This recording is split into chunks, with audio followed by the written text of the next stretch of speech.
Shalom semuanya dan selamat datang di Mekorot. Rabbi Shapira di sini. Di belakang saya bukan gambar atau lukisan, tapi sebuah gunung. Sebuah gunung yang akan saya taklukkan. Saya ingin membahas gunung ini terkait dengan apa yang terjadi saat ini di Israel dan di dalam parasya pekan ini. Dalam parasya pekan ini kita membaca kisah terkenal tentang 12 pengintai. Saya yakin saudara sudah akrab dengan kisah ini.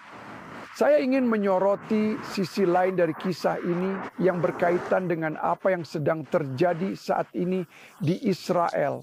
Terutama di hari-hari ketika Israel sedang menyerang Iran. Dan benar-benar mengejar ancaman besar yang telah kita hadapi ini. Saudara lihat, dalam porsi Torah pekan ini, jika saudara membaca dengan saksama, ada 7 musuh berbeda yang dihadapi orang-orang Yahudi. Tidak ada bedanya dengan apa yang dihadapi Israel pada tanggal 7 Oktober dan setelahnya. 7 front, 7 musuh.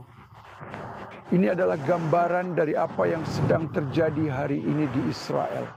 Ketahuilah, musuh pertama yang harus diatasi Israel ketika memasuki negeri itu, di mana memasuki negeri tersebut melambangkan geulah atau penebusan yang final dan sempurna, adalah musuh yang bernama Amalek.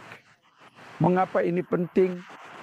Karena musuh yang bernama Amalek ini, dan ingat apa yang telah dilakukan oleh Amalek terhadap Israel di padang gurun, mewakili klipa dari Yetzer Hara, yaitu kecenderungan jahat.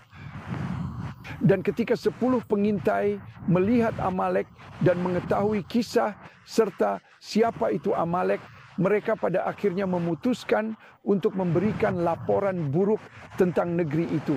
Hari ini di dalam Israel sendiri, kita sedang menghadapi masalah yang sangat mirip sekali.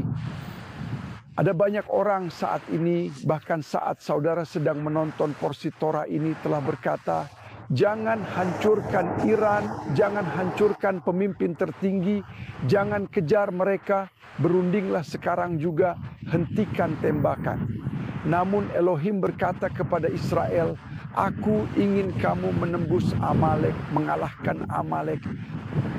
Ketahuilah, 10 pengintai ini mewakili jenis Raf yang terburuk atau kelompok campuran, yaitu mereka yang ada di dalam diri kita dan mereka yang kekurangan iman atau emunah.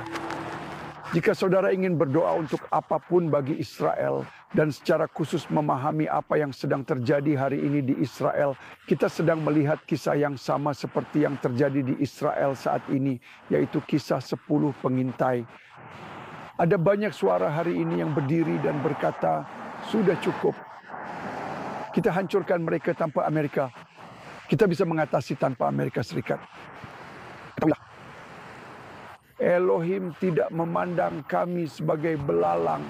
Justru dia memandang Israel sebagai anak singa. Ingatlah itu. Israel adalah anak singa yang perkasa dan siap mengaum. Hanya dibutuhkan 2. Yosua dan Kaleb, seorang Yahudi dan non-Yahudi, mewakili para remnant berdua-dua untuk percaya dan bertindak atas keyakinan itu, dan dari situ membawa penebusan bagi seluruh Israel. Mengaumlah hari ini seperti Yosua dan Kaleb, dan jangan menjadi seperti Raf. Kita sebagai orang Yahudi dan orang percaya tidak bernegosiasi dengan Amalek. Sudah saatnya Israel menembus ke tanah perjanjian, menuju Geulah, menyingkirkan semua rintangan, memasuki tanah perjanjian, penebusan bagi Israel. Ini teman-teman adalah pelajaran penting bagi kita semua pekan ini di Mekorot. Elohim memberkati. Shabbat Shalom.